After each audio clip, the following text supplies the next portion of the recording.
Hello, what's up mga idol? Magandang umaga sa inyong lahat. Ito na pala ang update sa aking pinapagawang bahay sa Lamitan City, Basilan mga idol. Alright, let's go.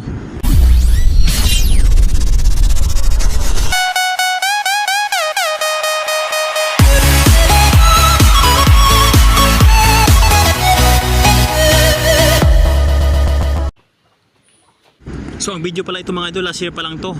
Ayan, hollow block pa lang at nakatayong mga haligi at bubong. So wala pang hardiplex na nalagay natin.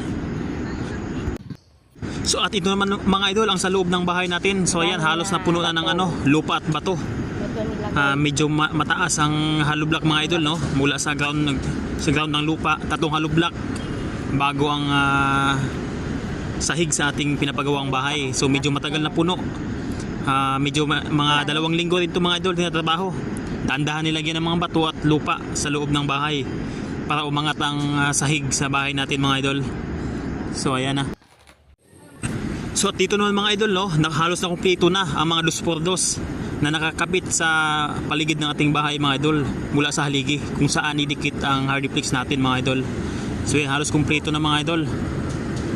So nalagyan na. Doon na lang banda sa likod mga idol ay hindi pa nalagyan dahil kinulang sa mga kahoy at kahoy na 2x2.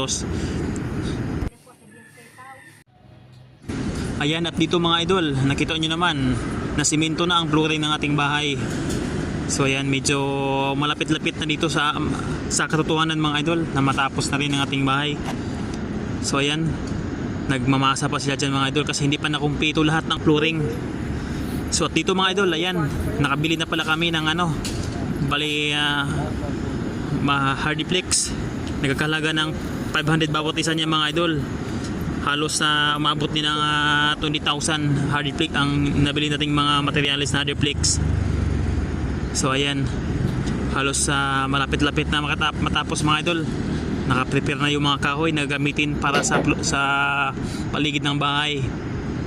So at dito mga idol, ayan, dinahandahan na pala nila trabaho sa ating bahay. Ayan, nakabit ng ibang mga hardiplex na ating unang nabili. Sa loob, inuna muna nila mga idol ang 2 kwarto. Nilagyan ng hardiplex para mas madali malipatan pag natapos-tapos na. So yan mga idol, tumutulong na rin pala dyan mga idol, no? Ang tatay ng asawa ko at ang kanyang kapatid.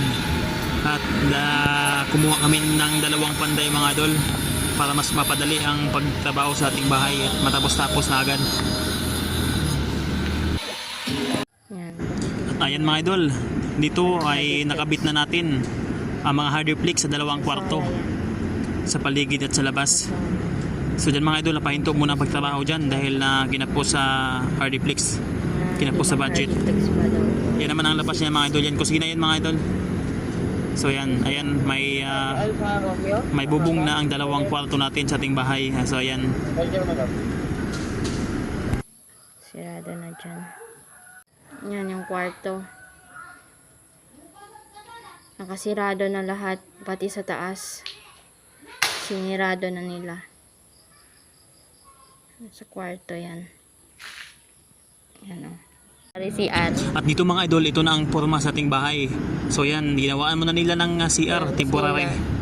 So ayan, kusina, kinulang sa kahoy at hardiplex. So ayan, at ang kwarto ay may hardiplex na 2 kwarto. Kinapos dito sa may kusina mga idol, kinapos lang sa kahoy at sa hardiplex natin. So ayan ang labas mga idol. Yan ang main entrance mga idol, yung sa likod kusina. At dito pala mga idol, yung kapatid ng asawa ko ay nakikonik na lang sa aming kapitbahay para malagyan na ng kuryente at may gamit siya na ilaw at mapagsaksakan ng mga cellphone.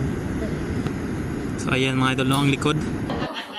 At dito mga idol, no, tinirahan na pala sa asawa ko mga idol ang bahay na ito kahit hindi pa tapos, kahit hindi pa nalagay ang 2 pintuan. At dito na rin para matutulog ang nanay at tatay niya para may kasama siya sa bahay. Hanggang sa muli mga idol, maraming salamat sa inyong panonood.